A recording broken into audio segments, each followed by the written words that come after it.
warahmatullahi wabarakatuh. Perkenalkan, nama saya Diana Lestari. Saya dari kelas 9C.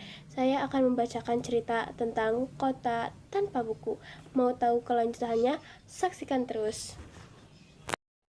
Pernahkah kau ke toko buku, perpustakaan, atau taman bacaan? Tidakkah kau merasakan istimewanya berada di dalamnya? Di sekelilingmu ada berbagai tokoh dari dunia nyata dan hayalan, tempat yang pernah kau kunjungi dan yang belum, informasi dan cerita dari masa lalu, masa kini, dan masa depan. Semua terpadu, semua berada dalam genggamanmu. Saat berada di antara buku, tidakkah kau merasa menjadi raja dan ratu? Ruang dan waktu seolah menyatu tanpa batas. Kau bisa melintas sekat negara dan melewati berbagai zaman.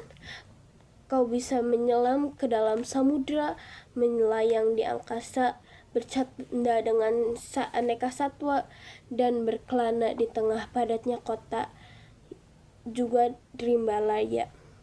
Kau tahu, buku adalah jendela dunia, kunci pengetahuan, dan pintu wawasan. Muhammad Hatta, sang proklamator, berkata, "Aku rela dipenjara asalkan bersama buku, karena dengan buku aku bebas." Melalui buku, manusia terbebas dari ketidaktahuan. Tempat-tempat yang dipenuhi buku adalah harapan berkembangnya pengetahuan dan wawasan. Apa jadinya kota tanpa buku? Pantaskah disebut kota? Di kota itu mungkin kabar datang dari sumber lain, dari koran, televisi, atau internet.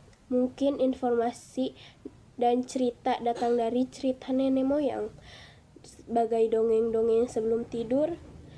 Irama warganya pun tiada benda. Bangun pagi bertebaran di muka bumi untuk berbagai keperluan, untuk kembali pulang siang atau sore harinya. Setelah itu mereka berangkat tidur dan melalui lagi hari berikutnya semua rupa. Di kota itu mungkin ada bangunan bernama perpustakaan. Di dalamnya buku-buku berderetan dan rak yang terjaa. Tiada tangan meraih dan membuka halaman demi halaman dengan sukacita. Mungkin juga ada tumpukan buku di sudut-sudut sekolah yang sepi dan berdebu. Jarang dikunjungi, jarang dibaca, buku-buku di sana terogok tanpa nyawa. Bagaimana dengan kotamu? Mungkin aku tinggal di tengah kota yang megah, atau di gang yang sempit, di desa terpencil, di sisir pesisir, atau di kaki gunung. Adakah perpustakaan, teman bacaan, atau toko buku di dekat rumahmu? Jika ada, apakah tempat itu menjadi wadah berkumpulnya anak-anak dan warga, menjadi pusat berkembangnya wawasan dan pengetahuan, atau hanya menjadi pajangan? Maukah kau menjadi orang yang menghidupkannya? Kau bisa mengunjunginya dan mengajak teman-teman membaca dan berbagi cerita di sana. Jadikan tempat itu sumber kegembiraan dan pengetahuan. Jika tempat itu belum ada, maukah kau menjadi orang yang melalui menghadirkan? Kau bisa melaluinya dari sebuah sudut di teras rumahmu. Ajak teman-temanmu melalui langkah baru. Jangan biarkan waktu berlalu tanpa buku.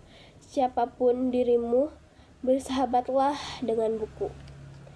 Dia akan menjadi teman setiamu sepanjang waktu. Sekian dari saya, mohon maaf jika ada salah kata atau pengucapan. Saya tutup. Wassalamualaikum warahmatullahi wabarakatuh.